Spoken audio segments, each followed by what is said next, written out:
han preparado para ustedes con el tema sobre recomendaciones prácticas para la elaboración de la Declaración Anual 2020 de Personas Morales. Mi nombre es Jaime Saga, soy el responsable de la práctica de impuestos de la firma y me acompañan en esta ocasión, en este tan interesante webinar, mis socios. Podemos pasar a la siguiente lámina, por favor. Me acompañan el día de hoy mis socios del área de impuestos, empezando con el maestro Argel Romero, experto y socio del área de precios de transferencia aquí en la Ciudad de México. Jesús Navarro, socio y líder de la práctica de impuestos en la oficina de Guadalajara. Y nuestro socio Juan Manuel Franco, socio y experto fiscal y director del Comité de Práctica Fiscal aquí en la Ciudad de México.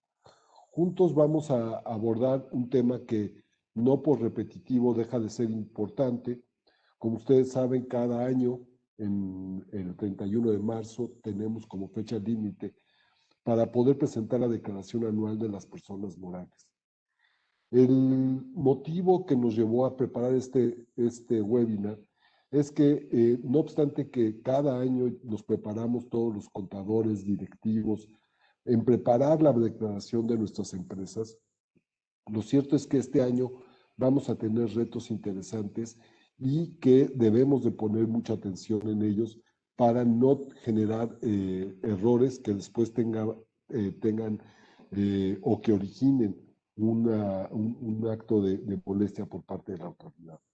Por eso es que ahora vamos a empezar precisamente para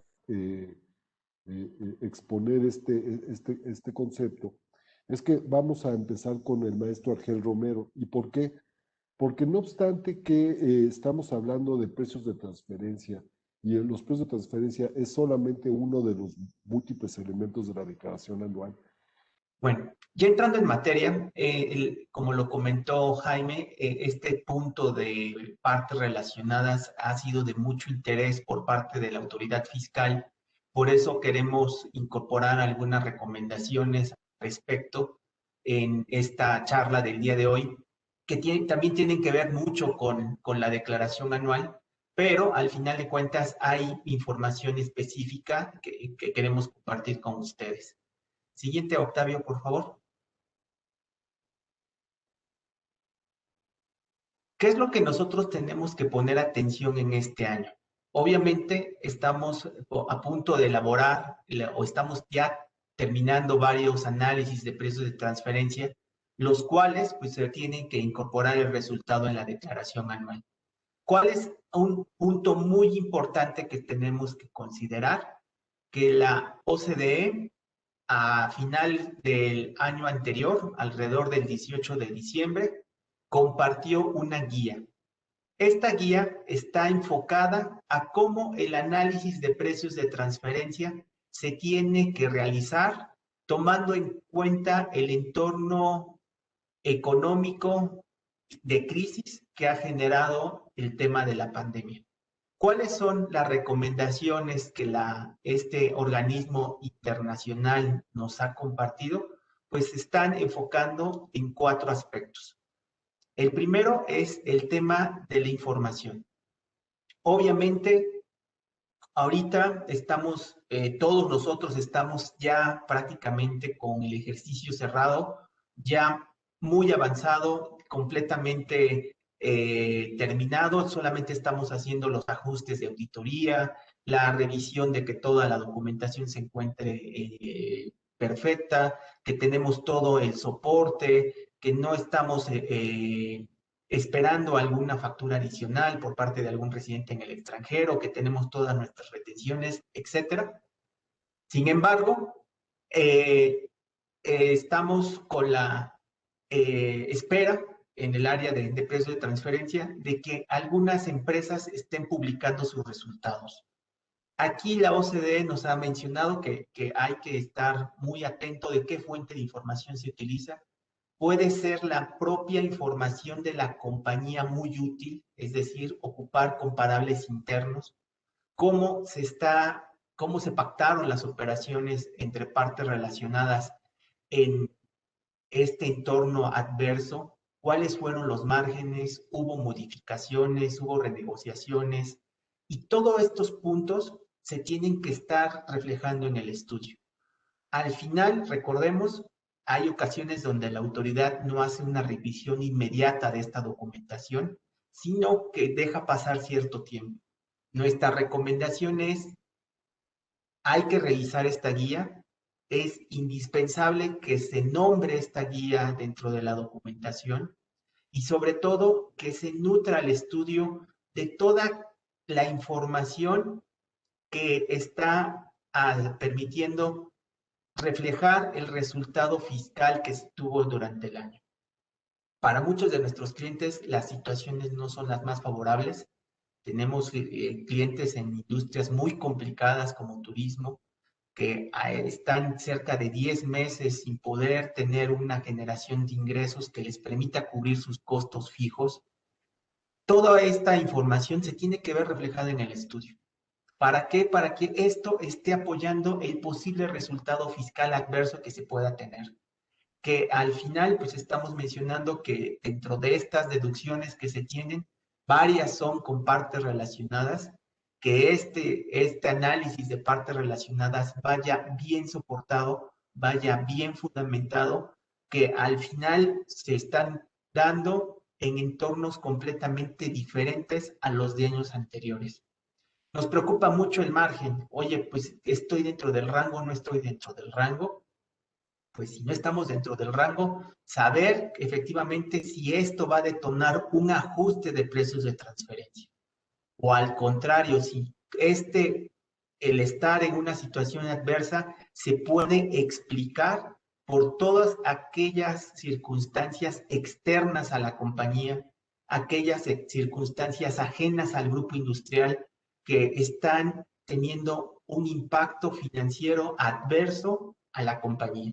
Y que al final de cuentas, pues tenemos que esta crisis pues, es mundial y que nos pegó en todos los ciclos, tanto en el ciclo de generación de ingresos, como en la parte de deducciones, como en la cadena de suministro, como el tema de que mi mejor mercado es Estados Unidos y también está deprimido, que tengo la frontera cerrada.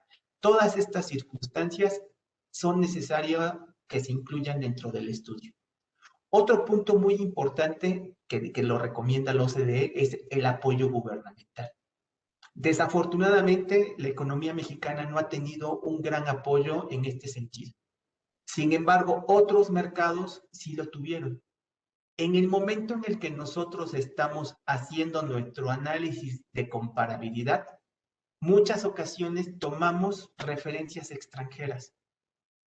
Puede ser que esa referencia extranjera a la empresa que yo estoy ocupando en mi análisis, si haya recibido un subsidio, si haya recibido un crédito, o en esa economía si haya alentado políticas anticíclicas como seguros de desempleo, como subsidios, como apoyo a pequeños y grandes productores, etc. Entonces, posiblemente la rentabilidad de ese comparable no haya caído lo que tendría que haber caído si no los hubiera recibido, o al contrario, se vio beneficiado y por eso no tuvo una pérdida. Es bien importante que nosotros sepamos analizar y descartar o hacer la acotación pertinente sobre el margen de rentabilidad que estamos ocupando para concluir nuestro estudio. Un tercer punto que nos recomienda esta guía es sobre la asignación de riesgos y pérdidas. Obviamente, como lo comenté hace unos minutos, este entorno adverso ha generado pérdidas en todas las industrias, bueno, prácticamente en todas las industrias y en varias economías. Pero desafortunadamente en los esquemas de precios de transferencia ya ha puesto mucha atención no solamente la OCDE, sino varias autoridades fiscales que a través de una asignación engañosa de riesgos se podrían generar pérdidas sin el tema de poderlas, de que esas pérdidas hubieran sido reales, derivado de que había compañías que no tenían que asumir ese riesgo y que obviamente pues estaba artificialmente asignando a esa entidad o a ese país. Nos está recomendando la OCDE hay que analizar esta parte, si las funciones o los activos que están desempeñando en una cierta economía están generando un riesgo y que este riesgo pudiera estar asociado a que se tuvo un resultado adverso.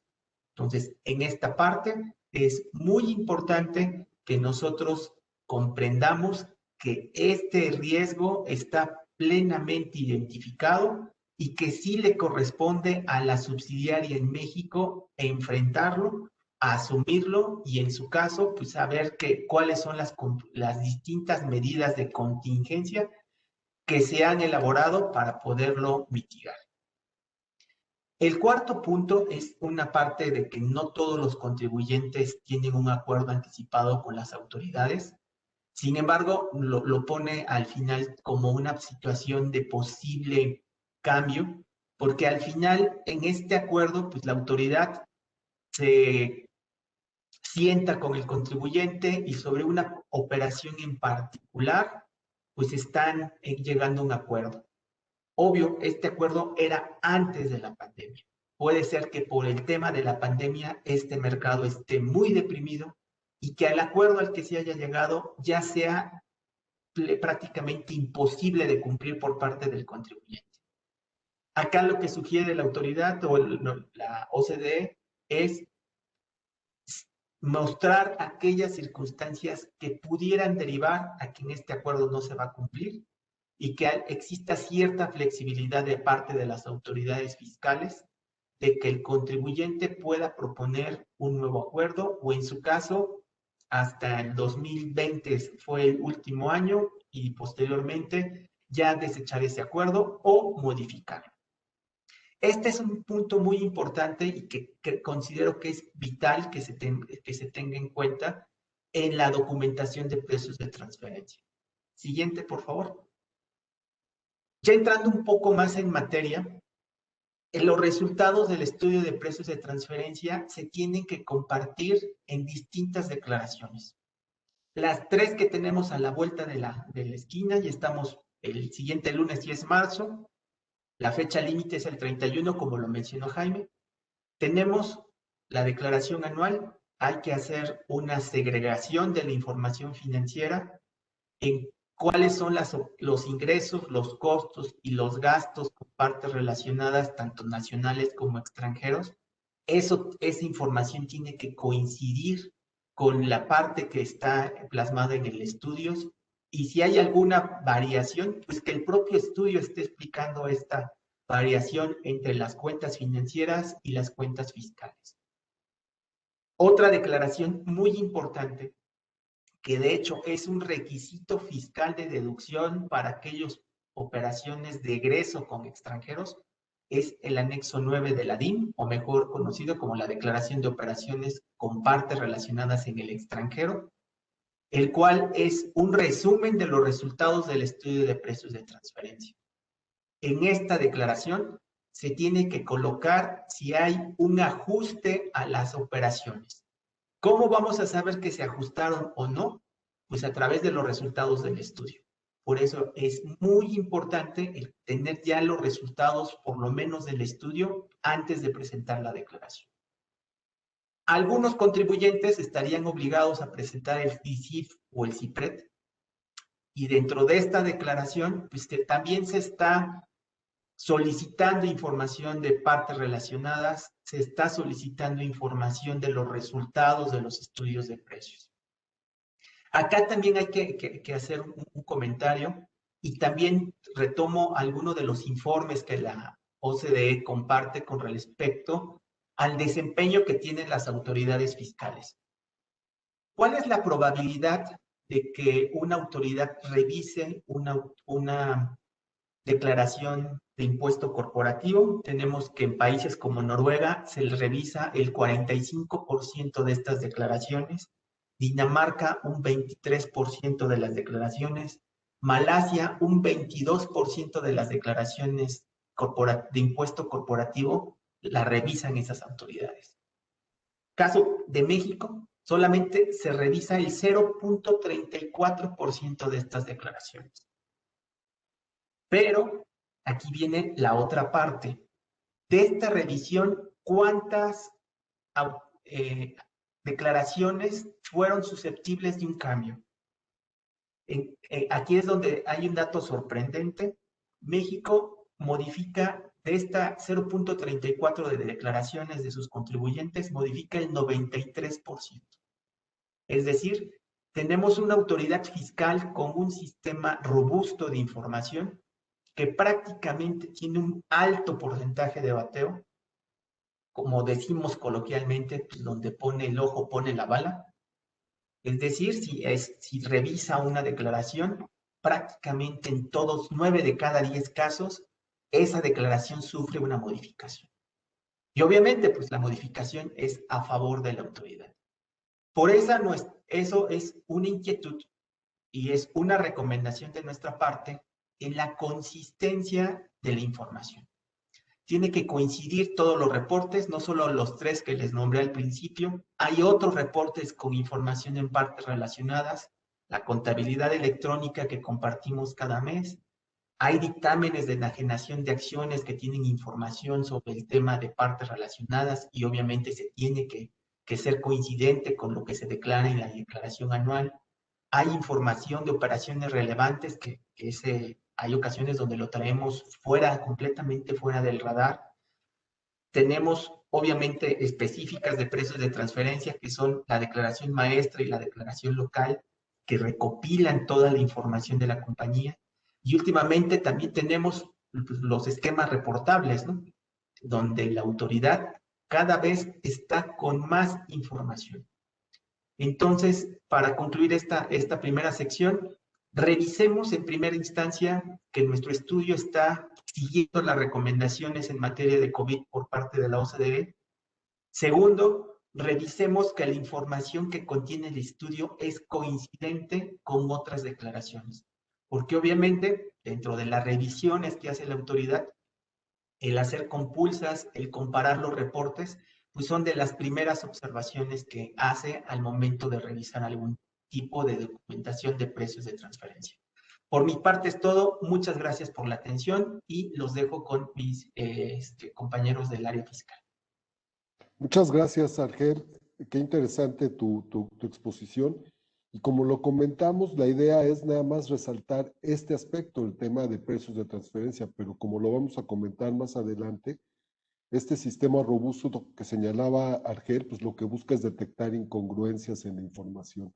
Entonces, ya sea precios de transferencia o como lo van a comentar Jesús y Juan Manuel, pagos a personas físicas, asalariados, todo eso con la ayuda del CFDI y los sistemas informáticos hacen que la autoridad pues genere las famosas revisiones e invitaciones, por lo cual los invitamos a ser muy cuidadosos con la información que van a presentar en la declaración anual.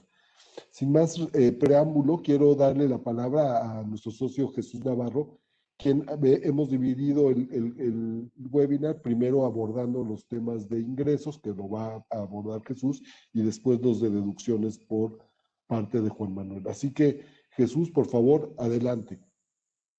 Claro que sí, Jaime, muchísimas gracias. Muy buenos días a todos, me da gusto saludarlos. Espero que ustedes y sus seres queridos se encuentren muy bien. Y bueno, la realidad es que no hay plazo que no se cumpla ni fecha que no se llegue. Y hablando de plazos, como lo comentaba Jaime, a más tardar el 31 de marzo, las personas morales deberán presentar su declaración anual. En esta declaración, como ustedes saben, se determina el resultado fiscal, la utilidad gravable y el monto del impuesto sobre la renta que se tiene que pagar. La ley de la materia pues establece que también en dicha declaración determinarán la utilidad fiscal y el monto que corresponde a la participación de los trabajadores en las utilidades de la empresa. Recordemos que esta declaración se presenta a través de medios electrónicos en la dirección de correo electrónico que para tal efecto señala el Servicio de Administración Tributaria. Ahora bien, en relación con el plazo,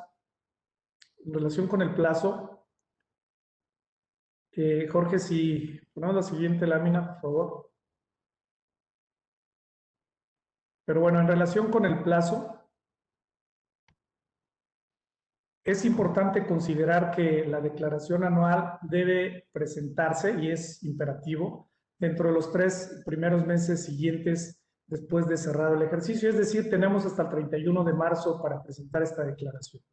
Un tema interesante a considerar para algunas compañías es que pueden traer un coeficiente de utilidad alto y que por situaciones especiales e inclusive atendiendo este tema de la pandemia, pues el resultado de 2020 posiblemente no fue tan favorable como el de 2019.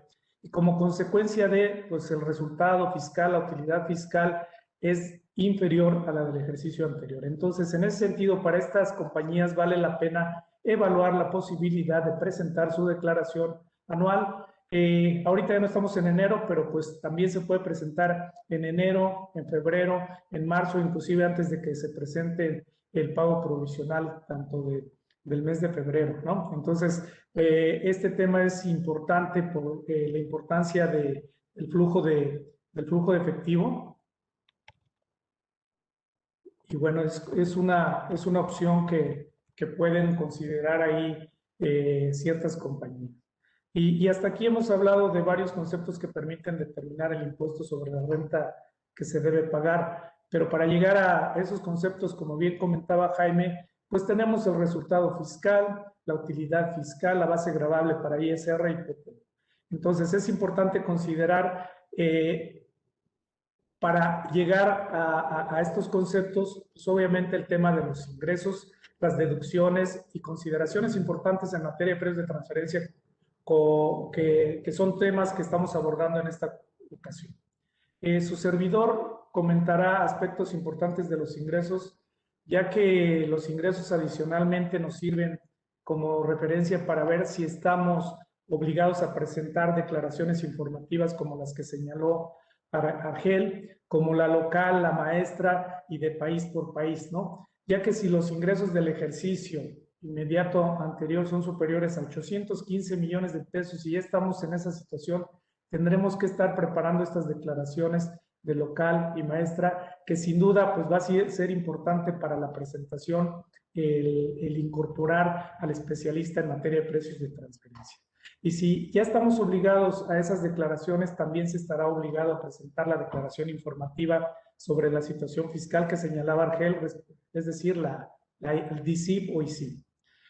También no pasemos por alto que hablando de ingresos y pensando que si tengo operaciones con extranjeros y mis ingresos por estas operaciones generan más de 100 millones de pesos, aunque no rebase los 815 millones de pesos, también podríamos estar obligados a presentar la declaración informativa sobre la situación fiscal. En otros casos, y hablando de estímulos fiscales, recordemos que el beneficio de pagar el ISR con base a flujo efectivo, atendiendo a un capítulo especial, y esto, pues obviamente, si los ingresos en el ejercicio no exceden de 5 millones de pesos, este beneficio pues va a ser aplicable a personas morales que se encuentran constituidas únicamente por personas físicas. ¿Y en qué consiste este beneficio? Pues cubrir el impuesto o determinar los ingresos con base al flujo de efectivo, es decir, conforme se vayan percibiendo.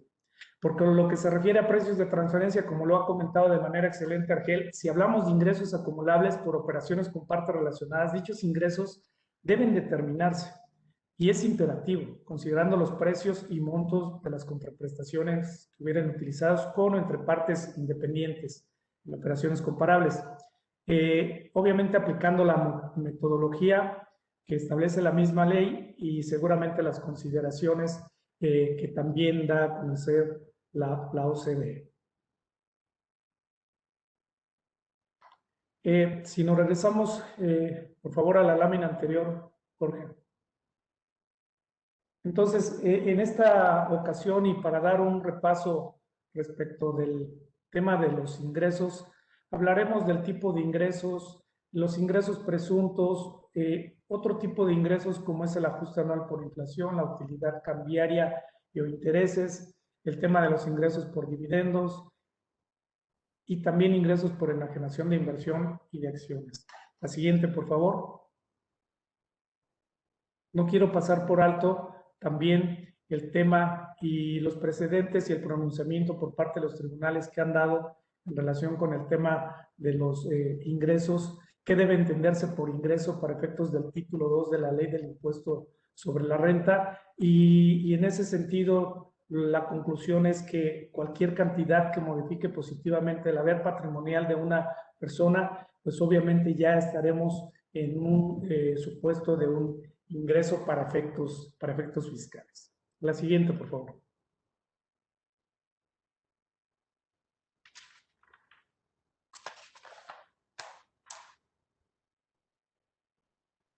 Ahora bien, tipos de ingresos. Las personas morales residentes en el país, de acuerdo con lo que establece la ley, deberán acumular la totalidad de sus ingresos. Ojo, en efectivo, en bienes, en servicios, en crédito, inclusive dice la autoridad, o más bien la ley, o de cualquier otro tipo. Ahorita a lo mejor vamos a comentar algunos de esos que pudieran ser de otro tipo. Y el ajuste anual por inflación, ¿no? Inclusive los provenientes de establecimientos en el extranjero. Es decir, la ley del impuesto sobre la renta grava la utilidad o los ingresos de manera mundial, atendiendo a que es un residente para efectos fiscales en territorio nacional. Entonces, cualquier ingreso que se obtenga en efectivo, en bienes, en servicios, en crédito, va a ser un ingreso acumulable para efectos del impuesto sobre la renta. Aquí respecto de estos temas y de los ingresos, tipos de ingresos, aquí la recomendación es importante estar verificando pues los términos contractuales, los estudios, los contratos, para ver inclusive en qué momento es acumulable el ingreso. ¿Sí? Entonces, también los momentos de acumulación, tratándose de enajenación de bienes, de prestación de servicios, hay que verificar y hay que revisar todos y cada uno de los supuestos para estar en la mejor posición y determinar el ingreso que realmente correspondería estar acumulando. La siguiente, por favor.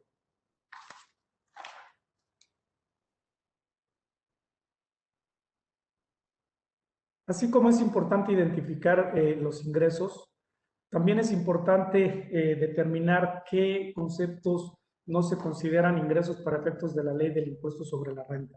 Dentro de ellos tenemos lo referente a los aumentos de capital, pagos de la pérdida por sus accionistas, primas obtenidas por la colocación de acciones que emita la propia sociedad. Y aquí respecto de estos tres primeros puntos, vale la pena ahí mencionar que bueno, en las revisiones por parte de las autoridades fiscales, muchas veces cuando no se tienen los elementos para demostrar que se trata de un aumento de capital, es decir, no se tienen las actas y el soporte en libros, en actas que demuestren esos aumentos de capital y las aportaciones que están haciendo los socios, pues seguramente, aun y cuando la ley establece que no se considera un ingreso para efectos de impuestos sobre la renta, si no se cuentan con ese soporte documental, pues posiblemente la autoridad estaría considerando este tipo de ingresos que se están incorporando a la compañía es un ingreso acumulable, ¿no? También el utilizar el método de participación para evaluar sus acciones no es un ingreso acumulable. Los ingresos que se obtienen con motivo de revaluaciones de activos y del capital tampoco se considera un ingreso y tampoco se va a considerar ingreso aquellos apoyos económicos o monetarios previstos en los presupuestos de egresos. Como ustedes saben, es un tema que se discutió y se ha estado discutiendo desde hace muchísimos años en relación a si estos apoyos económicos, este tipo de estímulos pudieran generar algún ingreso acumulable. Había varias posiciones, una que realmente, y atendiendo a la Constitución, no es un ingreso, realmente no está incrementando el patrimonio y afortunadamente lo incorporan en la ley del impuesto sobre la renta. Claro, considerando pues que esos apoyos económicos y los gastos que se hagan con estos apoyos pues van a ser no deducibles. ¿Ok? Para esto también pues señala la ley que se tienen que cumplir con ciertos requisitos, tiene que haber un padrón, se tiene que presentar cierta información y sobre todo tienen que cumplir precisamente con las reglas que para tal efecto se emitan para ser beneficiarios de esos apoyos económicos. La siguiente, por favor.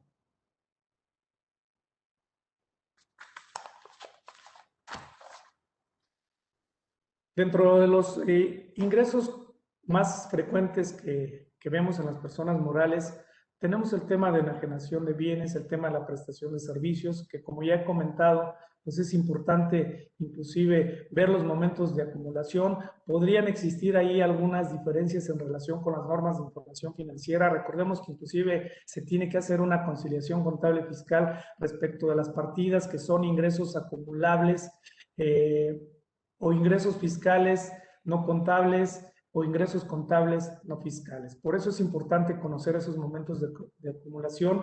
Lo mismo para el uso o goce temporal de bienes, el tema de los ingresos por contrato de obra, en qué momento debo acumular los intereses, ver qué es lo que se considera interés para efectos de la ley del impuesto sobre la renta, el tema de la ganancia cambiaria que muchas de las veces se llega a netear con las pérdidas cambiarias que se van teniendo durante los meses y aún y cuando al momento de presentar la declaración anual, pues tiene un efecto neto porque hay un ingreso y una deducción. La ganancia cambiaria para efectos fiscales, pues es un ingreso acumulable, ¿no? Un ingreso acumulable, inclusive para la declaración anual, pues no debemos netearlo contra las pérdidas cambiarias, ¿no? El tema de las ganancias en ventas de activos fijos, también revisar si hay una operación de venta de activo fijo que involucre pues la determinación de una ganancia y en este tipo de operaciones también cuando hay o se celebran con partes relacionadas, atender a lo que comentábamos respecto a los ingresos. Estas operaciones tienen que estar a valor de mercado. La ley señala ingresos de cualquier otro tipo. Yo veo aquí que muchas de las veces, inclusive aún cuando la ley del impuesto sobre la renta no establece algunos conceptos o contempla todos los ingresos que se pueden estar percibiendo por parte de los contribuyentes, hay algunas otras disposiciones que te establecen la obligación de acumularlos. Ahorita se me viene a la mente el tema de la ley de ingresos de la Federación, aplicando a algunos estímulos como es el tema carretero, que si bien es cierto te permite un tema de acreditamiento respecto de las cuotas de peaje, también te obliga a acumularlo como un ingreso. Entonces, es importante checar también el resto de las disposiciones fiscales para ver si no estamos en algún supuesto de ingreso acumulable. También es importante señalar que atendiendo a los temas que se han ventilado en tribunales, también se ha llegado a la conclusión de que si en determinado momento el decreto, la publicación que se haga respecto al estímulo y en esa disposición se señala que es ingreso acumulable, pues debemos estar atendiendo a ese tipo de situaciones para acumular los ingresos que realmente debamos en la declaración anual, ¿no? También, pues obviamente los dividendos provenientes de residentes en el extranjero, si bien es cierto un dividendo que se recibe de una persona moral residente en México a otra persona moral residente en México no es un ingreso acumulable, sí son acumulables los que provienen de residentes en el extranjero. Entonces es importante considerar esa situación y también obviamente considerar el tema del acreditamiento que pudiera estarse presentando aquí en México por alguna retención que se hizo en el extranjero, ¿no? El ajuste anual por inflación, que es básicamente el reconocimiento de la disminución de las deudas, procedimiento que viene en la ley, y si las deudas o el promedio de deudas son superiores a los créditos, pues estaremos hablando de un ajuste anual por inflación acumulable. Claro, esto atendiendo y aplicando también el factor de ajuste correspondiente. La ganancia por enajenación de acciones también es otro de los ingresos ahí importantes a considerar. Y bueno, si pasamos a la siguiente.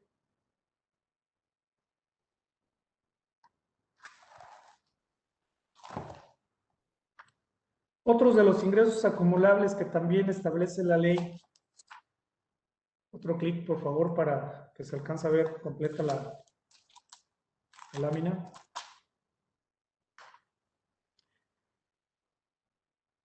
Hay algunos otros supuestos donde la ley establece otro tipo de ingresos acumulables, señala los determinados presuntivamente por las autoridades fiscales. Recordemos que la autoridad tiene la facultad de revisar a los contribuyentes revisar obviamente el tema de sus ingresos, el tema de su utilidad fiscal y atendiendo a la facultad que tiene. La autoridad, de hecho, tiene la posibilidad de modificar en este caso el precio o el monto de la contraprestación. Estos supuestos se van a dar cuando obviamente no se utilizan valores de mercado para determinar el valor de sus operaciones, inclusive cuando hay una enajenación abajo del costo. Y bueno, creo que aquí también resalta pues la parte de precios de transferencia.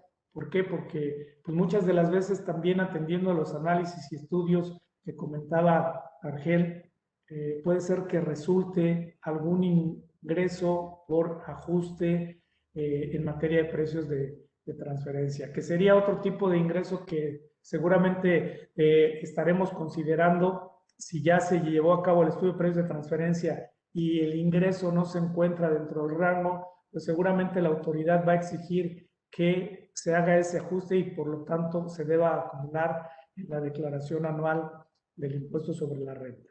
También hay otros ingresos acumulables que se refieren a la ganancia proveniente de reducción de capital o liquidación de sociedades residentes en el extranjero, así como la recuperación de créditos incobrables. ¿Y esto en qué momento va a suceder? Pues si ya Juan Manuel inclusive estará platicando el tema de las cuentas incobrables y a lo mejor ya estamos en algún supuesto de un crédito incobrable que se dedujo en su oportunidad y la recuperación de este crédito incobrable generaría obviamente la acumulación correspondiente.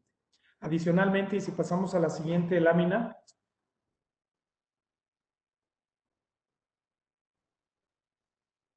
también hay otro tipo de ingresos como es la recuperación de pérdidas por seguros y fianzas, la indemnización por baja de técnicos y dirigentes, las cantidades para gastos de terceros, cuando no hay un comprobante pues a nombre de este tercero que demuestre que el gasto se está haciendo eficientemente, así como los préstamos recibidos en efectivo por aportaciones para futuros aumentos de capital en efectivo mayores a 600,000 pesos. Esto pues se consideraría siempre que no se informe al SAT. Entonces aquí es muy importante también estar identificando este tipo de situaciones, el tema de los préstamos recibidos en efectivo, las aportaciones para futuros aumentos de capital y aquí quiero insistir en el tema de documentación, el tema de los contratos. Muchas veces vemos que hay compañías que reciben y ya dentro de sus estados de cuenta, inclusive dentro de su propia contabilidad, vemos que hay cierto depósito y ya a lo mejor se reflejó en la cuenta de acreedores diversos en el pasivo por esos préstamos, pero no hay un documento que soporte esta situación. En ese sentido, recordemos que atendiendo a la facultad que tiene la autoridad y muchas veces para determinar si hay omisión de ingresos, se van directamente a los estados de cuenta. Y aunque sea un depósito o transferencia, una transferencia interbancaria o sea un depósito en efectivo, pues la autoridad va a estar cuestionando este tipo de situaciones. Por eso es importante que tanto de préstamos como de aportaciones para futuros aumentos de capital, inclusive atendiendo a las normas de información financiera y en términos del boletín SEC 11, si no mal recuerdo, pues debemos soportar estas aportaciones para futuros aumentos de capital con el acta respectiva, con el compromiso por parte pues de la Asamblea de Accionistas para la capitalización de estas aportaciones para futuros aumentos de capital. De lo contrario, si no tenemos esa documentación de los préstamos, de las aportaciones, en este caso inclusive las aportaciones, pues pudiera ser que la autoridad diga, ¿sabes qué? Esta aportación para futuros aumentos de capital en términos de ley se considera una deuda y por consecuencia tendrás que determinar el ajuste anual por inflación. Y en otros de los casos donde no hay un soporte de ese ingreso, de ese préstamo, pues la autoridad podrá presumir que se trata de un ingreso acumulable para el contribuyente, ¿no? Entonces, bueno, hasta aquí sería mi participación, no sin antes reiterarnos pues a sus órdenes. Todo el área fiscal está y se pone a sus órdenes para cualquier duda, cualquier comentario y para atender, obviamente, a los amigos y clientes. Muchísimas gracias. Muchas gracias, Jesús. Qué interesante lo que comentas.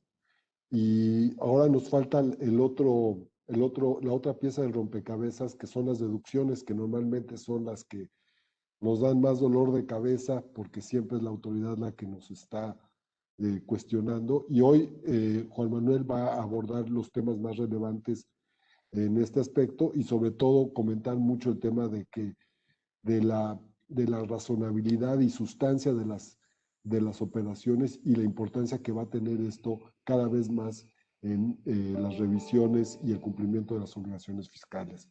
Juan Manuel, por favor, adelante, tienes el micrófono. Sí, bueno, muy buenos días. Gracias, Jaime, por ceder la palabra y por organizar este evento, que básicamente, y también a los expositores anteriores y a los presentes, porque creo que es un tema relevante que pues cada año es lo mismo, pero sin embargo hay variaciones precisamente porque la ley es muy dinámica, la parte fiscal es muy dinámica y cada vez es más compleja desde el punto de vista de cómo está la disposición que hay que cumplir y sobre todo también cuáles son las facultades del ejercicio, bueno, más bien el ejercicio de las facultades por parte de las autoridades fiscales. Aquí, básicamente, independientemente, yo diría que para efectos de la preparación, presentación y cumplimiento oportuno de la declaración anual, que ya como se mencionó, es dentro de los 3 meses siguientes a la fecha del cierre para las empresas que tributan bajo el régimen general de ley, es bien importante separar dos cosas. Una, la parte sustantiva y otra, la parte adjetiva. La parte sustantiva es todo aquello que se refiere al sujeto, objeto, tasa, base o tarifa y la época de pago. Y la parte adjetiva, ya todo es en base al artículo 6 del Código Fiscal de la Federación. La parte adjetiva es la de procedimiento, lo de forma. Sin embargo, nos hemos dado cuenta que últimamente la forma puede perjudicar el fondo, porque si no se da cumplimiento en tiempo y forma por ciertos requisitos de presentar un estudio de precios de transferencia, por ejemplo, el caso de los intereses, pues serían no deducibles los intereses. Entonces, de la forma se puede llegar al fondo para considerar la no deducibilidad. Entonces, vamos a entrar en materia. La siguiente, por favor. Uno de los puntos muy importantes de las deducciones autorizadas, deben de recordar que la ley sí establece que para que una deducción proceda, tiene que ser estrictamente indispensable para los fines del negocio, considerándose como tal que realmente ya hay precedentes judiciales y jurisprudencia de que el gasto es todo aquel costo de producción del ingreso. ¿Qué quiere decir? Que el gasto tiene que tener relación con el ingreso. Hay que tener mucho cuidado con esto que ha emitido la Suprema Corte de Justicia de la Nación, porque no sea que a futuro vaya a desconocer ciertas deducciones que no tienen, no están ligadas íntimamente o directamente con el ingreso. Entonces, vamos a tener mucho cuidado con ello, porque si nos ponemos desde el punto de vista estricto a interpretar lo que la Suprema Corte de Justicia de la Nación se está pronunciando, vamos a llegar a la conclusión que únicamente pueden ser deducibles nada más el costo de ventas y los demás gastos no. Entonces, son de las cosas que vienen a futuro y hay que cuidar. Entonces, la siguiente, por favor. En relación a las cuentas incobrables, y ya lo comentaba desde el punto de vista del ingreso, Jesús Navarro, pues prácticamente aquí lo vamos a ver desde el punto de vista de la deducción. O sea, no es tan simple el decir, ¿sabes qué? Tengo cuentas incobrables y ya las voy a deducir. No, hay que ver cada caso en particular. La ley, recuerdan que hay deducciones, requisitos de las deducciones, los no deducibles y todo aquello que hay que cumplir. Entonces, aquí en cuentas incobrables hay 3 supuestos. Está uno de los supuestos, es que realmente todas aquellas realmente cuentas incobrables que a la fecha de su vencimiento no se hayan realmente cobrado, pues el contribuyente que tiene, la empresa que tiene esa cuenta por cobrar, la puede deducir. Pero aguas, tiene que reunir los requisitos de la imposibilidad práctica de cobro. Y precisamente esto de hasta de los 30,000, de 0 a 30,000 unidades de inversión, automáticamente las pueden deducir, pero siempre y cuando cumplan con el requisito de avisarle a su cliente que van a deducir esa cuenta con la finalidad de que su cliente acumule precisamente esa cuenta que ustedes le van a perdonar. Hay que separar la parte fiscal a la parte civil y comercial. ¿Por qué? Porque la parte civil, la parte contenciosa civil, pues ustedes no van a querer decir, yo no le estoy perdonando esa deuda. Yo le estoy diciendo que para efectos fiscales la voy a deducir. Sin embargo, yo voy a insistir para que me pague. Y entonces ahí entra lo que decía Jesús Navarro. Yo ya la deduje y con el tiempo los tribunales competentes o los juzgados hacen que esa persona me pague. Cuando yo la deduje en un ejercicio, pues en el ejercicio que recupere esa cuenta incobrable que yo ya deduje, voy a tener el ingreso acumulable. Ese es un supuesto. El otro supuesto es que si realmente hay cuentas por cobrar que van de 5,000 a 30,000 UDIs y realmente son con el público en general, aquí el requisito que hay que cumplir para que proceda la deducción es que hay que informar al buró de crédito o a su equivalente para señalar que se va a deducir esta cuenta por cobrar. Entonces prácticamente vamos a dejar ahí a nuestro cliente de que aparezca en el buzón de crédito y ya no le otorguen créditos o en el círculo de crédito. Sin embargo, vuelvo a repetir, son requisitos de cumplimiento. Si no se cumple con cada uno de ellos, automáticamente no procede la deducción. Y pues o sea, no es tan fácil.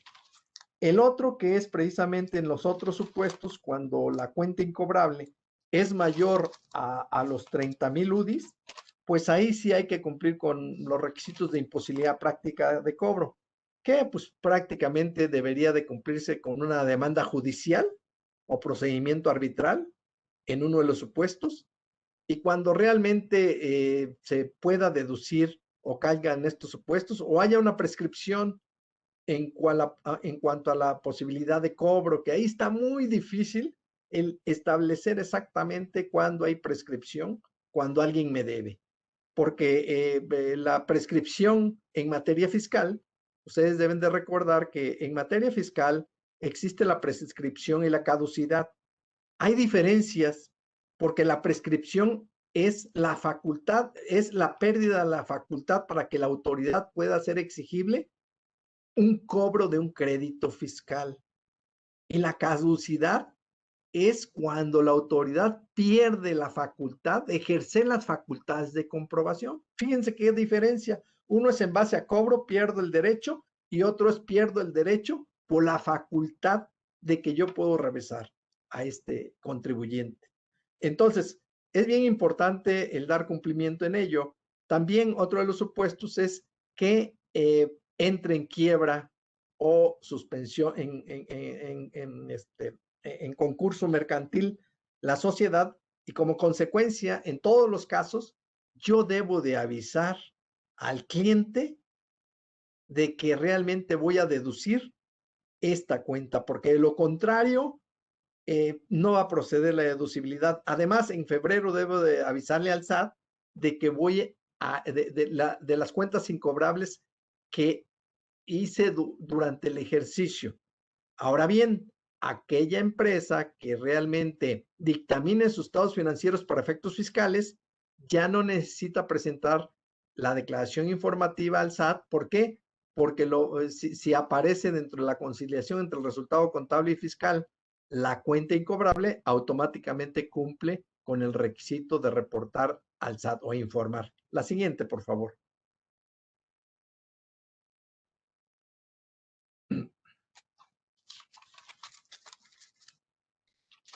Sí, la siguiente, por favor, esa ya la comentamos. También otro de los casos de deducciones autorizadas, recuerden que los descuentos, bonificaciones y devoluciones sobre ventas, ni siquiera contablemente ni fiscalmente se netean o disminuyen más bien de los ingresos. Y para efectos fiscales, peor tantito. ¿Por qué? Porque están dentro de las deducciones autorizadas. Aquí uno de los puntos interesantes es que la propia ley, dentro de la fracción primera y segunda, haciendo una interpretación armónica, podemos decir, y así lo señala, la establece la norma, es que si una empresa, sobre todo, yo siempre me refiero a los meses de octubre, noviembre y diciembre, que son los últimos meses del año, donde en enero y febrero del año siguiente voy a tener descuentos, bonificaciones o devoluciones por esa venta, por esas ventas que realicé, yo puedo deducirlas en el ejercicio en que acumulé el ingreso en lugar de que cuando otorgo precisamente esas deducciones. Fíjense, esto puede ser muy interesante y puede ser benéfico, porque no es lo mismo deducir el año siguiente cuando no acumulé el ingreso a regresarme al ejercicio en que yo voy a acumular el ingreso para deducir precisamente estos descuentos, bonificaciones o devoluciones correspondientes a ese ingreso. Esa facultad, ese derecho, me la está dando precisamente la ley del impuesto a la renta. Entonces, es muy interesante. Sin embargo, para que proceda esta deducción, recuerden que la ley establece que para que una deducción o un gasto proceda, tiene que estar debidamente registrado en la contabilidad. Y como consecuencia, yo les digo que si ustedes o su empresa va a utilizar este tipo de opción que existe en la disposición, es recomendable que creen una provisión en el ejercicio en que acumulan el ingreso y con ello ya pueden deducir vía conciliación entre el resultado contable y fiscal los descuentos, bonificaciones y devoluciones que se otorguen en enero y febrero que correspondan al ingreso que se acumuló en el ejercicio inmediato anterior y como consecuencia proceda la deducción. Entonces, este es un punto muy importante. La siguiente, por favor.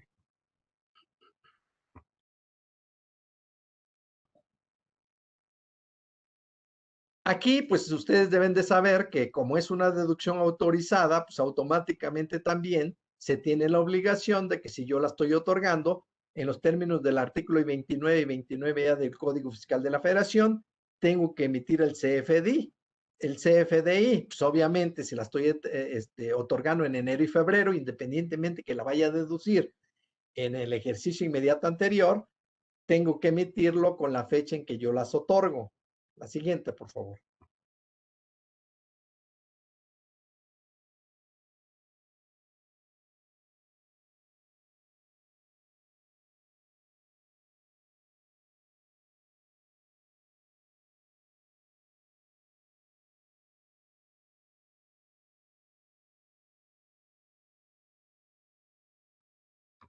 Perdón, ahí, sí, mencionaba que las deducciones por caso fortuito o fuerza mayor pueden ser deducibles.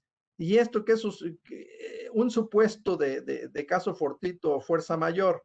Resulta que la empresa compró una maquinaria perdón, ese es aplicable en caso de indemnizaciones. Ahorita vamos a comentar penas convencionales e indemnizaciones.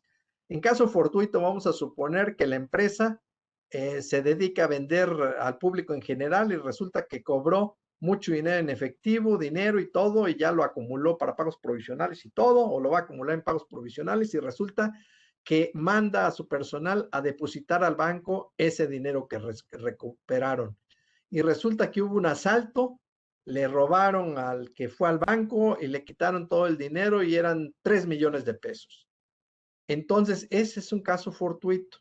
Y como consecuencia, hay un criterio normativo que es el 18 diagonal ISRN del SAT, emitido por el SAT, en el cual contempla que en esos casos se pueden deducir precisamente esa pérdida pero siempre y cuando se cumpla con los requisitos de que haya una demanda, que se haya levantado el acta correspondiente y sobre todo que se demuestre que ese ingreso se acumuló, precisamente para que haya la equidad fiscal.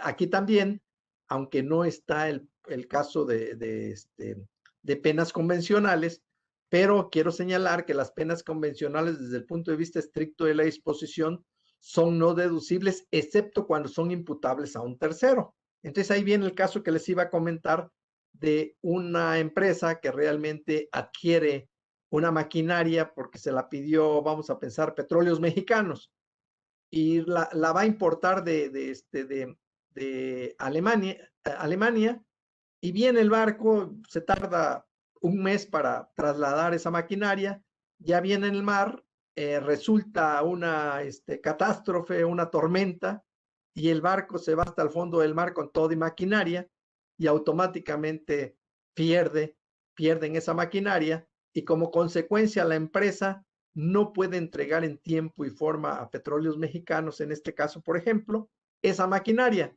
Ustedes recuerdan que las empresas, sobre todo las gubernamentales y una que otra privada, en el contrato que firman, normalmente establecen que si la mercancía o el producto o el servicio no se presta o se entrega en tiempo y forma a lo convenido, por cada día que pase, puede haber una sanción, y como consecuencia eso es una pena convencional. Entonces, esa pena convencional puede ser deducible en este caso del barco que se fue porque fue imputable a, pues básicamente a una situación natural.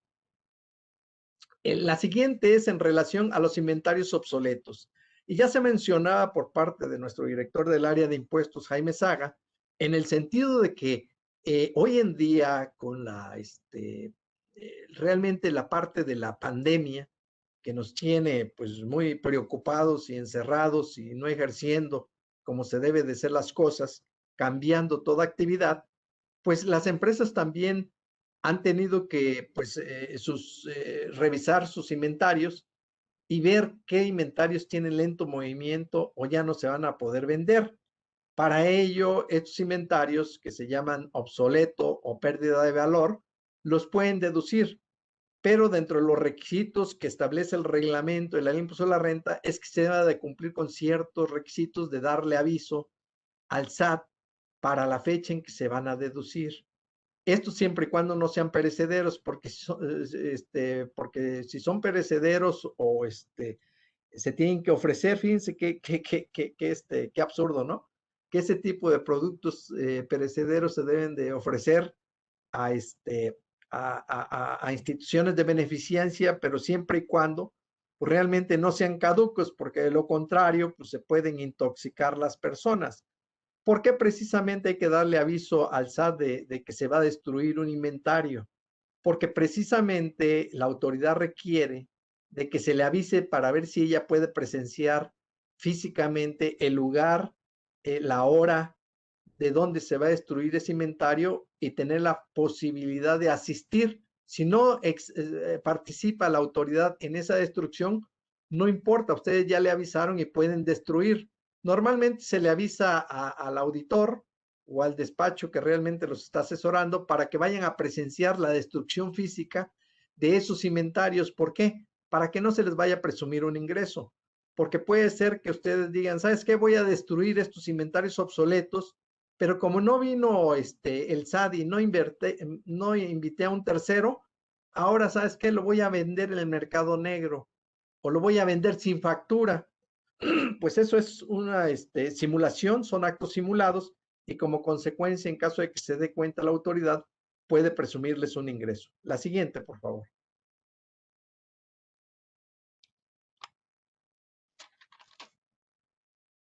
Sí, la siguiente, ya se comentó esa parte también. Vamos,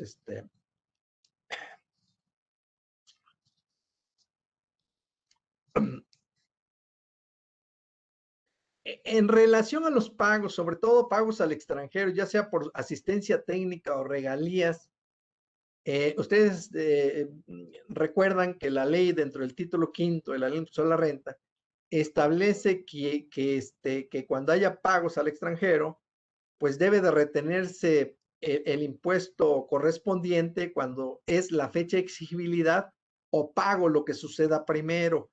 Es bien importante es distinguir cuando hay pago a cuando hay exigibilidad.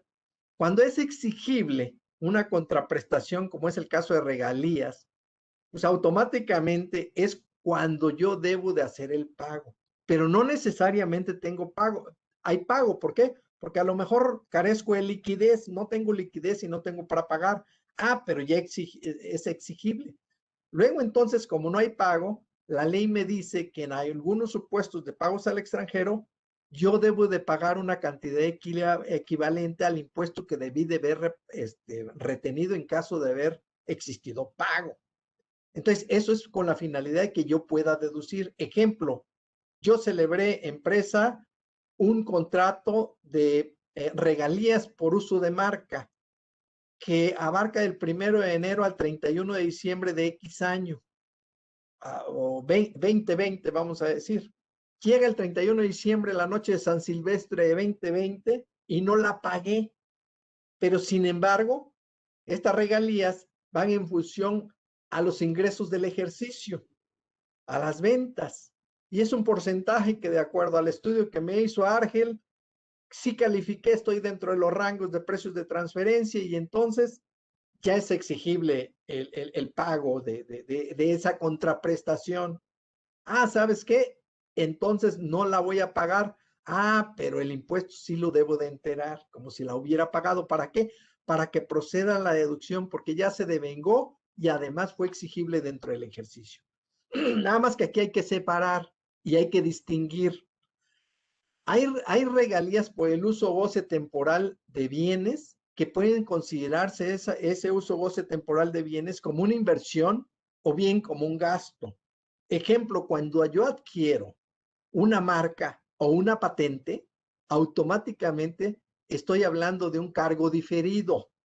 Y un cargo diferido, de acuerdo a la ley de impuesto a la renta, inclusive para efectos contables, se amortiza a través del tiempo, porque él va en función a la recuperación de un ingreso, pero en varios ejercicios fiscales o sociales y no necesariamente en un ejercicio, como es el caso de que yo no adquiero la marca, sino voy a pagar por el derecho de uso de, pero no me transmitieron. Entonces, si a mí no me están transmitiendo la marca, entonces ahí es un gasto del ejercicio que yo la puedo llevar a resultado de lo que realmente sea exigible, devengado, y aunque no sea pagado, pero que yo retenga y entere el impuesto. Y en el caso de una inversión, no. En el caso de una inversión, yo debo de capitalizarla, debo de llevarla como cargo diferido y amortizarla a través del tiempo a la tasa del 15%. Entonces, vean qué diferencia. Ahora, cuando yo adquiero una marca para que pueda ser deducible, tiene que estar pagada. Fíjense nada más, cuando es gasto no tiene que estar pagado, tiene que ser exigible, pero retener y enterar. Pero cuando es la adquisición de la marca o de una patente, forzosamente tiene que estar pagada para que yo pueda capitalizarla, amortizarla y poder deducir en el ejercicio el 15% de esa amortización. Entonces, es bien interesante este punto y es recomendable que en todos los casos de pagos al extranjero y en algunos otros supuestos, hay que celebrar contratos para establecer fecha cierta y que se vean claramente las obligaciones y derechos. ¿Por qué? Porque pues realmente son actos que son acuerdo de voluntades. Siempre hay dos o más partes que intervienen en un contrato. La siguiente, por favor. Aquí, si ustedes recuerdan, como no deducible, se estableció el 5347 de todos aquellos ingresos que son exentos para el trabajador y deducibles para la empresa. Pero, sin embargo, esta deducibilidad nada más va a ser al 47% para la empresa. Aquellos ingresos que sean exentos, vamos a pensar, previsión social, ¿es un ingreso para el trabajador? Sí. Ah, bueno, pues va a ser deducible el 47% de ese monto de ingresos exentos para el trabajador. Entonces, para la empresa que los paga va a ser deducible en esa proporción. Sin embargo, la siguiente, por favor, la propia ley establece que si si las prestaciones de un ejercicio, del ejercicio presente en relación al ejercicio inmediato anterior son superiores e iguales, se puede deducir el 53% de esos ingresos exentos en lugar del 43%. Aquí dentro de la regla de la resolución miscelánea hay un procedimiento que establece cómo determinar precisamente esa proporción para ver si el ejercicio presente no disminuyó en relación al ejercicio inmediato anterior para tener derecho a ese 53% en lugar del 47% sobre los ingresos exentos para el trabajador y deducibles en esta proporción para la empresa que los está pagando. La siguiente, por favor.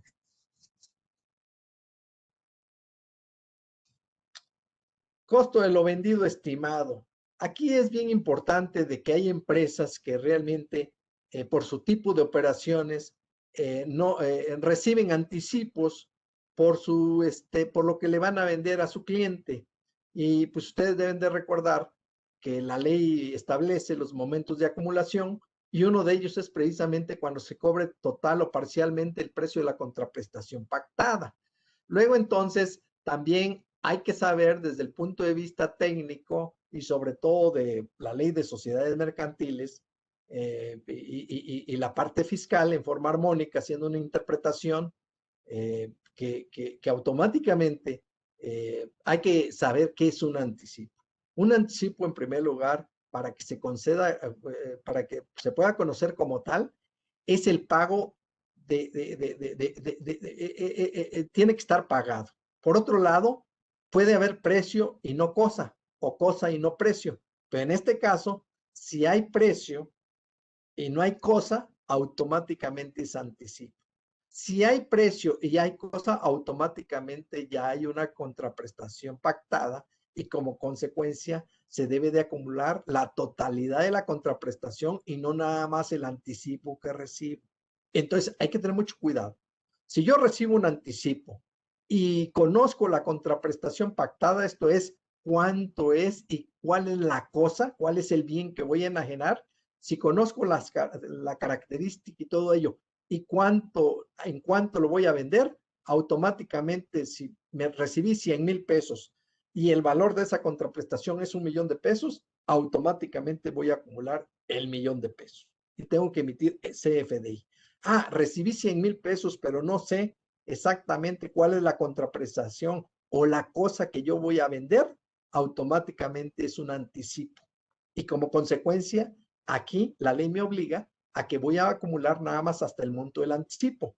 Pero deben de recordar que la ley impuesto a la renta grava la renta gravable, que son ingresos menos deducciones para efectos de impuesto a la renta para personas morales, ingresos menos deducciones igual a utilidad fiscal, menos PTU pagada, menos y pérdidas fiscales pendientes de amortizar, me da el resultado fiscal, que es la base del pago del impuesto. Entonces aquí, para no descapitalizar las empresas, el legislador se percató y estableció a través de una regla de la resolución miscelánea que las empresas pueden estimar el costo en relación al ejercicio inmediato anterior, ¿verdad? Sobre las operaciones normales. La siguiente, por favor. Si ustedes ven, pues simplemente dividen el costo de ventas entre los ingresos que obtuvieron y automáticamente les da la proporción del costo estimado y es el que van a aplicar a el anticipo que tengan para que únicamente acumulen la utilidad estimada de ese anticipo y no se vaya a descapitalizar la empresa. Imagínense nada más un anticipo de 10 millones de pesos, donde yo puedo, donde la empresa nada más va a tener de utilidad el 20%, 2 millones de pesos. No es lo mismo decir, oye, voy a pagar el impuesto del 30% sobre 10 millones de pesos que sobre 2 millones de pesos. Esa es la conclusión de analizar cuando se tiene un anticipo y acumular nada más el anticipo a bien acumular la utilidad estimada de ese anticipo. La siguiente, por favor.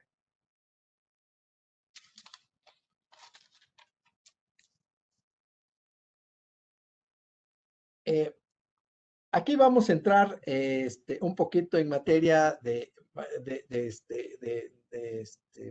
los intereses.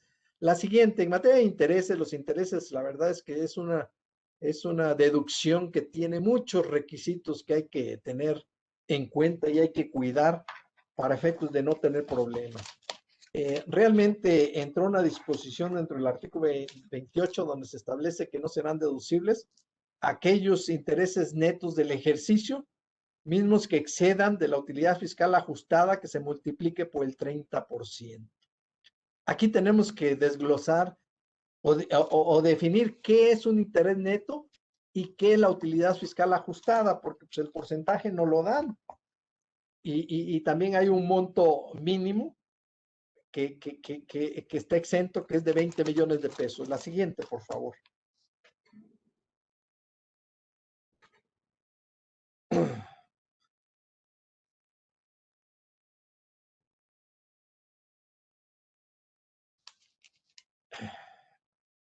Sí.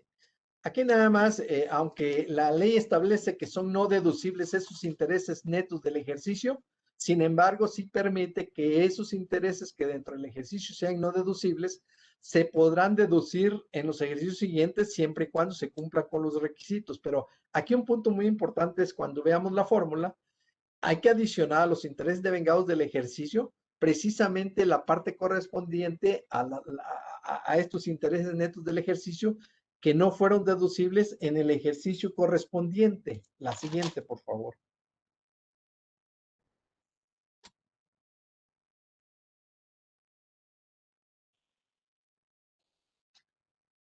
Si ustedes ven esta formulita, vemos qué son intereses netos del ejercicio. Aquí está prácticamente la definición. Son los intereses totales devengados en el ejercicio, que vuelvo a repetir, ahí se deben de sumar precisamente aquellos intereses que fueron no deducibles en el ejercicio inmediato anterior, menos los intereses acumulables, o sea, aquellos intereses devengados ganados por la empresa que está considerando como acumulables, y menos hay un límite de acuerdo al 28 y la ley que dice que ese límite hay que restarlo precisamente de los intereses devengados en el ejercicio, y entonces llegamos a los intereses netos del ejercicio. Entonces, estos intereses netos del ejercicio, si los multiplicamos por el 30%, lo que exceda a lo que me dé de este valor, automáticamente es lo que voy a considerar como no deducible. La siguiente, por favor. Vuelvo a repetir, en ese ejercicio, pero en los ejercicios siguientes, pudiera ser que pueda yo deducirlo. Es un carry forward muy parecido a la amortización de pérdidas, de que yo genero la pérdida y en ese ejercicio no la puedo deducir, pero la puedo deducir en los ejercicios siguientes, porque el ejercicio que la generé, pues es pérdida, ¿no?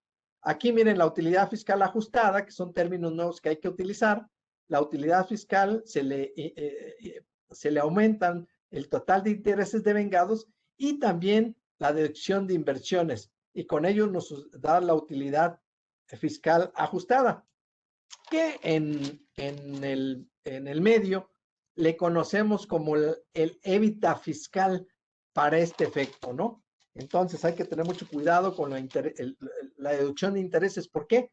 Porque para efectos de la deducción de intereses no nada más es esta disposición del 28, también existe lo de la capitalización delgada. O sea, hay que hacer los dos cálculos, y precisamente acuérdense que la capitalización delgada es cuando las deudas contratadas con partes relacionadas, principalmente de residentes en el extranjero, exceden las 2/3 partes del capital social de una empresa, automáticamente va a haber una parte de intereses no deducibles, que es lo que le llamamos capitalización delgada, thin capitalization, que llaman los gringos, y esta no deducción también de intereses hay que calcularla por separado, y automáticamente la que me dé mayor es la que voy a llevar como no deducible para no darle lo doblete.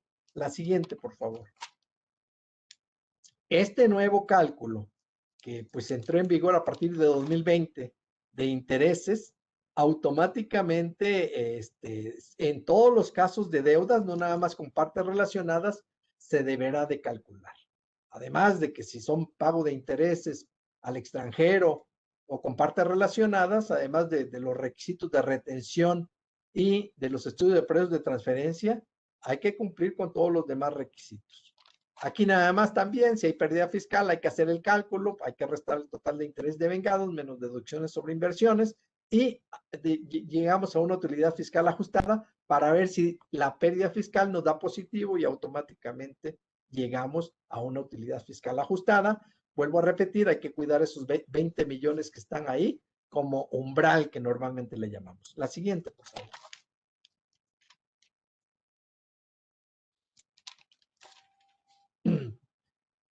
Bueno, yo con esto estoy concluyendo mi participación y pues estamos en su mejor disposición para escuchar preguntas y respuestas. Gracias, Jaime. Gracias a ti, Juan Manuel, que muy completa tu exposición. Y sí, efectivamente, como lo mencionas, ya nos llegaron algunas preguntas. De hecho, voy a empezar por una pregunta para Jesús. Dice, nos pregunta Verónica Sandoval, Jesús, un bien inmueble recibido en comodato genera un ingreso acumulable para efectos de ISR. Que sí, perdón, ¿genera ingresos acumulables para efectos del ISR? Bueno, aquí atendiendo al tema de comodato y considerando lo que establece el Código Civil Federal, propiamente dicho, no sería un ingreso acumulable. Claro que hay que revisar si efectivamente se cumplen con las características de un contrato de comodato, porque ese tipo de bienes se deben conceder gratuitamente, la cosa no es fungible y tiene que haber una restitución del bien, ¿no? Entonces, eso por lo que se refiere al tema del contrato. Obviamente hay que cumplir primero con esos requisitos. También algo muy importante y también lo hemos estado comentando el día de hoy es las modificaciones que ha sufrido el Código Fiscal de la Federación. Por ahí está el artículo 5A respecto de los actos jurídicos que carecen de una razón de negocios, que es otra cuestión que habría que verificar en este sentido. El tema de la fecha cierta, que es parte también de los pronunciamientos que han tenido los tribunales para llegar a la conclusión si es o no un ingreso acumulable. Creo yo que atendiendo nada más así a la pregunta, si atendemos a un tema de una cuestión real de negocios, de una actividad comercial, porque el tema de los contratos de comodato sin duda se presentan en la práctica, muchas veces inclusive lo vemos en las tienditas que tienen por ahí un refrigerador y que son parte de la actividad, ¿no? Entonces, hay que checar todos estos elementos para ver si en determinado momento definitivamente no pudiera estar generando un ingreso acumulable. De entrada, nada más así, hoy estamos hablando de un tema de un contrato de comodato, un bien que está y está cumpliendo con todas estas disposiciones, creo yo que habría elementos para no considerarlo como un ingreso acumulable. Ahí, Jaime, nada más en adición a lo que comenta Jesús, nada más hay que tener mucho cuidado porque realmente esto se puede prestar a actos simulados, porque automáticamente el otorgar el uso goce temporal no debe ser a título gratuito. O sea, siempre debe de haber contraprestación, excepto yo diría las maquiladoras, porque ellos tienen un régimen especial.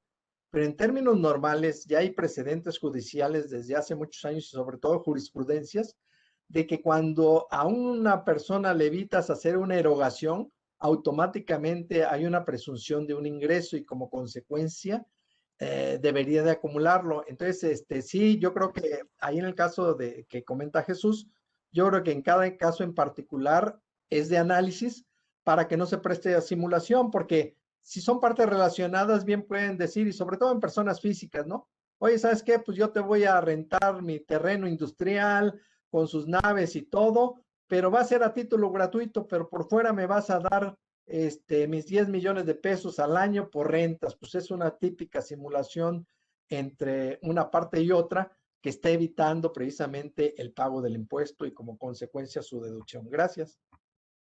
No, muchas gracias, Juan Manuel. Nos llega otra pregunta, creo que esta, Argel, te pediría que tú la respondas.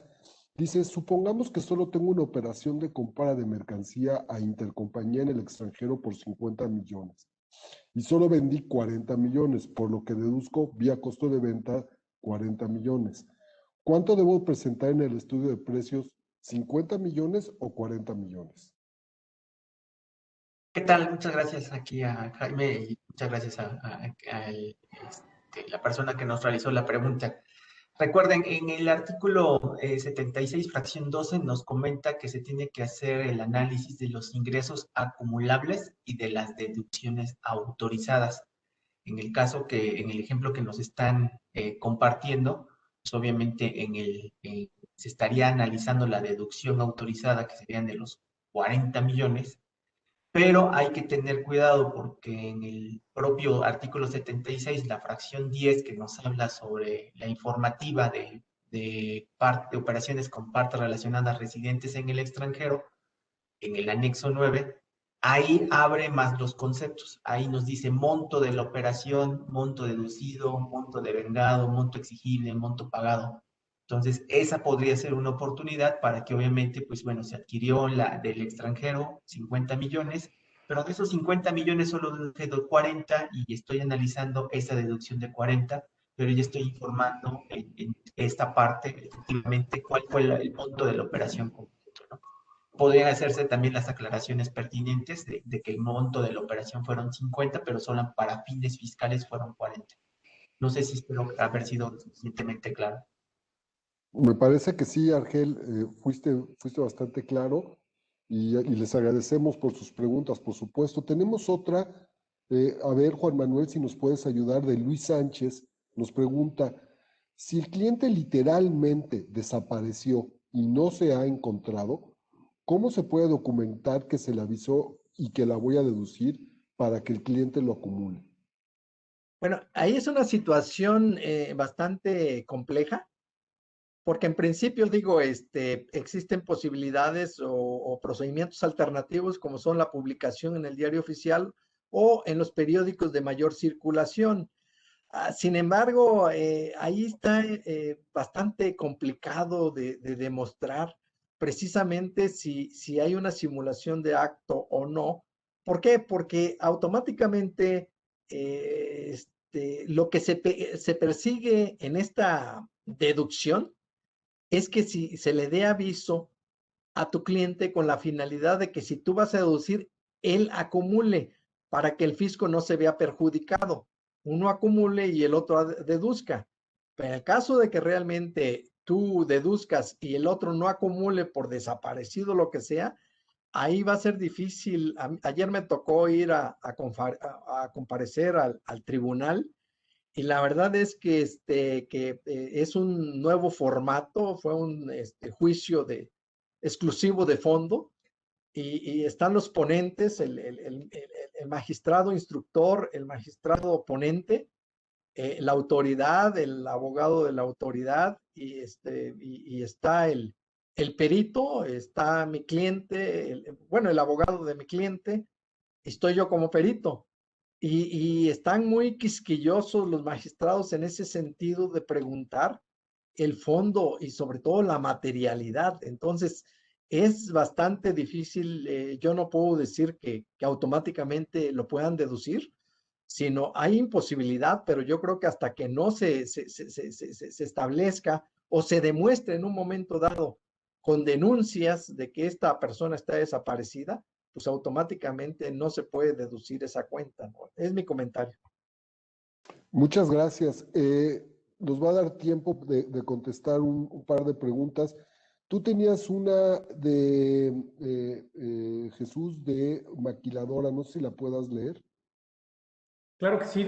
Bueno, no se ve o no se entiende muy clara cuál es la pregunta. Se dice que en cuestión de maquiladoras, ¿cómo se considera el cálculo de Safe Harbor? Como ingreso acumulable. Y bueno, aquí en primera instancia, recordar que el tema de maquilas, el tema de las maquiladoras, son disposiciones especiales que permiten a este tipo de contribuyentes, primero, soportar que no hay un establecimiento permanente para el residente en el extranjero y también cumplir con las disposiciones en materia de precios de transferencia. Entonces, las maquiladoras prácticamente lo que hacen es determinar su utilidad fiscal considerando un 6.9 sobre el valor de los activos, o sea, lo que resulte mayor entre el 6.9 del valor de sus activos o el 6.5 sobre el monto total de los costos y gastos de operaciones. Entonces, con base en ello, estarían determinando su utilidad fiscal atendiendo al procedimiento de ley, ¿no? Entonces, oye, aquí el tema importante es, y con base en eso ya estoy cumpliendo en materia de precios de transferencia, en tema de acumulación de ingresos, la respuesta sería que sí, porque es un procedimiento especial para determinar la utilidad fiscal, ¿no? Aquí no forma parte el tema de un ingreso acumulable porque realmente nos hablan de activos y de costos y gastos. Sin embargo, también recordar que las maquiladoras, uno de los procedimientos que han estado utilizando, y también lo comentó por ahí Argel, es el tema del APA, ¿no? La consulta para efectos de someter a consideración de la autoridad los márgenes de utilidad o inclusive el monto de la contraprestación que pudiera estar cobrando la maquila a su parte relacionada residente en el extranjero. Entonces, digo, desde ese punto de vista, también ahí es importante considerar que las autoridades atendiendo estas consultas, pues lo que han hecho es emitir ciertas resoluciones atendiendo a un procedimiento especial para determinar lo que es la contraprestación, lo que se le ha llamado el fast track, que son resoluciones pues que atendiendo ese procedimiento la autoridad establece cómo se tendría que determinar en determinado momento la contraprestación, es decir, ahí sí, en mi opinión, el tema del ingreso que se estaría cobrando a la parte relacionada. Pero vuelvo a insistir, no quedó muy clara la pregunta, con todo gusto nos podemos contactar y verlo de manera particular, ¿no? Porque, bueno, no vaya a ser que ahí estemos entendiendo mal el cuestionamiento. Muchas gracias, Jesús. Creo que nos queda tiempo para un par de preguntas para Jesús, para Juan Manuel y para Argel. Argel, te pregunto primero a ti, nos hacen dos preguntas. Dice, ¿qué sucede si la compra con parte relacionada es por compra de activo fijo? La deducción es por concepto de depreciación, pero ¿cómo se informa esto para el estudio de precios de transferencia? Y la segunda pregunta, en el mismo sentido, es de precio de transferencia, tratándose de dos empresas mexicanas que son partes relacionadas en el ejercicio 2020, tuvieron operaciones de 10 millones de pesos. ¿Hay obligación de cumplir con el estudio de precios de transferencia? Ok, muchas gracias, Jaime. Igual, muchas gracias por las preguntas. La primera, con relación a la compra del activo fijo. Aquí, obviamente, la deducción va a ser vía depreciación, pero vamos al primer acto, ¿no? A la adquisición de ese activo. Se tiene que tener certeza de que es el valor al cual se está adquiriendo corresponde a los valores de mercado. Y recuerden que en el cuestionario sobre las operaciones a partes relacionadas del CIPRED-DICIF, hay una pregunta que se hace sobre si se está haciendo la depreciación de activos adquiridos en periodos anteriores. Entonces, esa es la forma en la cual hay que colocarlo. Se evalúa en el momento de la compra si el precio de adquisición de ese activo corresponde con los valores de mercado. Por ende, las deducciones vía depreciación de ese activo van a ser de mercado. Eso es con relación a la primera pregunta. A la segunda, más allá del monto de la operación, que son de 10 millones, recuerden, como lo comentó Jesús en su exposición, necesitamos identificar el ingreso acumulable que tuvo cada entidad. En este caso, necesitamos para esas dos entidades verificar el ingreso acumulable del ejercicio 2019. Si supera 13 millones de pesos, va a estar obligado a tener documentación de partes relacionadas o de precios de transferencia, cualquiera que haya sido el monto de la operación entre las compañías. Incluso si fueran operaciones internacionales, si supera ese monto, hay necesidad de tener un estudio de precios de transferencia por todas las transacciones. Hay ocasiones donde existe esta confusión. Los 13 millones es por las operaciones, pero no, como lo comentó Jesús, es indispensable identificar el ingreso acumulable porque además del precio de transferencia, se pueden detonar otras declaraciones con base en esa referencia. Muchas gracias, Argel. Finalmente, Juan Manuel, nos pregunta Víctor Castañeda, la pérdida cambiaria, las pérdidas cambiarias entrarían en el cálculo para determinar los intereses deducibles en el caso de exceder los 20 millones. En mi opinión, no. O sea, aquí prácticamente yo diría que lo único que se incluiría son los intereses lisos y llanos sin considerar la pérdida, la fluctuación cambiaria. La fluctuación cambiaria sí se utilizaría para efectos de determinar la capitalización delgada, pero más no para acá, para la utilidad fiscal ajustada y los intereses netos deducibles. En mi opinión, no.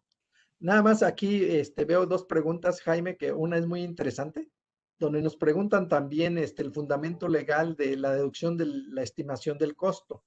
Aquí les quiero comentar que el costo, de acuerdo al artículo 39 de la ley, dice el costo de la ley impuesto a la renta, dice el costo de las mercancías que se enajenen, así como el de las que integren el inventario final del ejercicio, se determinará conforme al sistema de costeo absorbente sobre la base de costos históricos o al sistema de costo absorbente sobre la base de costos históricos o predeterminados. Aquí, al mencionar predeterminados, automáticamente debemos de interpretar que cuando hay una compraventa y ya realmente yo tengo la acumulación de esa contraprestación, pero no tengo el costo porque lo tengo predeterminado, es un costo estimado y como consecuencia lo puedo deducir.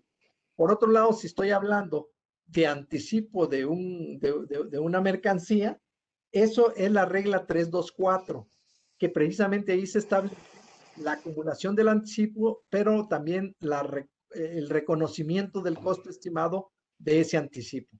Gracias, Jaime.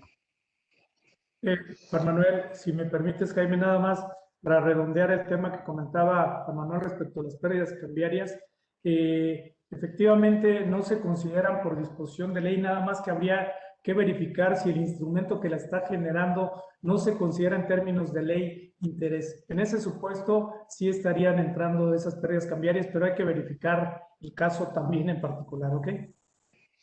Muchas gracias, Jesús, por la precisión. Una última pregunta, si quieren. Nos pregunta, ¿los préstamos entre compañías se consideran parte relacionada? Creo que la pregunta es si los préstamos entre partes relacionadas, o sea, los préstamos los debemos incluir en el estudio si se trata de préstamos entre partes relacionadas, y la respuesta es sí.